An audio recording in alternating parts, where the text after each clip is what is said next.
Dès ses débuts, Jean-Claude Mas a une intuition géniale. Associer les raisins de Cabernet Sauvignon à ceux de Syrah. Comme si Bordeaux et la vallée du Rhône étaient magnifiés par le soleil du Languedoc. Le résultat est spectaculaire, explosif en fruits noirs et rouges, profond et gourmand. Le Cabernet, historiquement, tu vois, j'en ai planté pas mal autour d'ici, mais j'en ai dans la Soubergue de l'Hérault, qui est un peu à l'origine de cette cuvée. J'en ai sur des terroirs un peu villafranchiens, donc l'assemblage de tous ces Cabernets, ça fait quelque chose de pas mal. Et quand on arrive avec les Syrahs que j'utilise là-dessus, c'est des Syrahs très épicés. Je joue à 25, 30, 35% maximum, tout dépend du millésime. Et ça se complète à merveille. C'est un assemblage que, en plus, je me plais à le faire. Ces vins expressifs, spontanés et généreux ont une double qualité. Ils ont la gueule de leur terroir, mais savent aussi séduire immédiatement. Je pense que je fais partie de ces néo-consommateurs de vin qui ont des racines. Et donc j'ai forcément cherché à faire du vin dans un style qui plaise aux consommateurs. En blanc, Jean-Claude Mas aime toujours la gourmandise. Il va associer deux cépages très séducteurs, le chardonnay bourguignon et le viognier du nord de la vallée du Rhône, et réaliser ici un mariage aussi détonnant qu'heureux. Les vignes de Nicole, donc alors, là... Chardonnay et Viognier, tout à l'heure on parlait de Cabernet Syrah, la même histoire. qui était le grand classique de Jean-Claude Mas, mais Chardonnay et Viognier, c'est... Même histoire, une petite parcelle de Chardonnay, une petite parcelle de Viognier, je dois assembler. Et après, ça a fait école, hein, parce que le Chardonnay et Viognier en Languedoc, ça marche. C'est beau, ça marche. Le Chardonnay, lui, est élevé en fût et en foudre. On part sur les assemblages 65-35, là. Le Viognier, lui, ne voit pas le bois. Mais alors, il y a quand même un risque, ça marche, mais le risque c'était d'aller dans la mollesse quand même, parce que le chardonnay un peu lactique, un peu lourd qu'on a parfois en Languedoc, et les viogniers un peu pâteux. Et voilà, moi c'est ce que je... Toi, on n'a pas du tout ça. Non, parce que mes viogniers ne sont pas comme ça. J'ai des viogniers qui sont à la limite tiolés, des viogniers de plaine. Et un des peu viogniers pamplemousse, plus que pamplemousse, plus que abricot sur mur. Même violette savonneuse, quoi, tu vois, le viognier classique qui est trop, quoi. Oui, en fait, là, le viognier réveille le chardonnay, enfin, redonne un coup de nerf au chardonnay, et c'est ça qui est très original et qui est...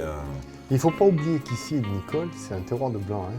Calcaire, argile, calcaire, très calcaire, marneau calcaire, et ça marche, ça marche. Oui, quand il y a des fossiles, généralement, on peut faire du blanc. Ouais, ça marche. Ouais. S'appuyant sur une connaissance extraordinaire de ses vignobles, Jean-Claude Mas fait des choix dictés par ses convictions tout autant que par l'écoute des consommateurs. Sur les Sauvignons ou sur les Riesling, ici, on le fait de manière... On a des doses en Mali qui sont magnifiques. Alors, moi, l'acide, je trouve que les vins acides tendus, le tendu, j'aime bien quand il vient d'acidité comme le lactique ou comme le malique, moins comme le tartrique. Parce que le tartrique, c'est vrai que ça donne beaucoup de minéralité. C'est un peu trop pour moi, voilà ce que je ne cherche pas. En revanche, des vins tendus avec cette... c'est comme un jus de pomme, c'est chargé à malique, c'est un charme, c'est tendu, c'est acide, mais c'est gourmand. Aller sur des choses trop tendues, c'est quand même un discours assez élitiste pour moi, parce que quand je fais déguster mes vins je m'amuse à le faire à des gens de 25, 30 ans qui ne connaissent pas forcément le vin, ils se rabattent toujours quand même. Le bois peut les surprendre des fois s'il n'est pas bien intégré, mais tout ça revient toujours à ces acides gourmands, hein, comme on peut... une rondeur acidulée. Une rondeur acidulée, ouais. Un acide gourmand. Fraîcheur, buvabilité, expression aromatique, ces principes guident Jean-Claude Mas dans tous les terroirs qu'il travaille et avec tous les cépages qu'il produit. Alors, ce qui est intéressant, c'est que le muscat, c'est souvent un cépage envahissant.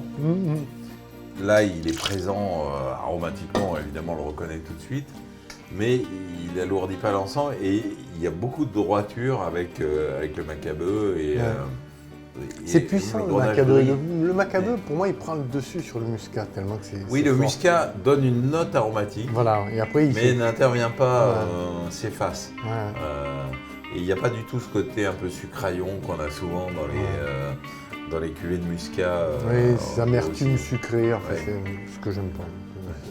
Sinon, Oui, c'est il pas n'y a pas du tout d'amertume. Ouais. C'est d'ailleurs une marque dans tous tes vins, il n'y a jamais de note d'amertume. Ouais. C'est un truc. Ça, c'est mon ami Georges, ça. Parce qu'au début, quand je faisais les vins, sa compagne, Marine, elle disait « je trouve de l'amertume ». Et c'est vrai que dans tous ces vins, je lui disais à Georges, tu fais les vins les plus féminins au monde. Et ça, c'est Chanel, ça, c'est Dior, ça, c'est des parfums, quoi, des parfums de femmes. Et je pense qu'il m'a appris ça. Oui. Je sais pas, c'est dans la composition du vin qu'on arrive à le faire. Hein. Jean-Claude Mas produit aujourd'hui beaucoup de vins différents, incarne beaucoup de crus du Languedoc et du Roussillon. Les personnalités sont diverses, bien sûr, mais tous ont une caractéristique commune. La clé dans tout ça, c'est une question encore d'équilibre. L'équilibre, il va venir dans l'équilibre qu'on va trouver dans le vin, avant de rechercher la complexité, parce que la complexité, là, on rentre dans notre discours. Mais ici, on parle d'équilibre, de vin harmonieux, de vin séduisant, de vin gourmand. Et pour avoir l'équilibre aussi de ce vin avec celui qui va le consommer, c'est qu'il puisse le payer. Donc ici, il y a un équilibre entre les rendements, le côté gourmand et le côté charmeur des vins qu'on peut produire. Quand Jean-Claude Mas a commencé son aventure, il achetait et assemblait des vins dont le goût correspondait au style qu'il souhaitait.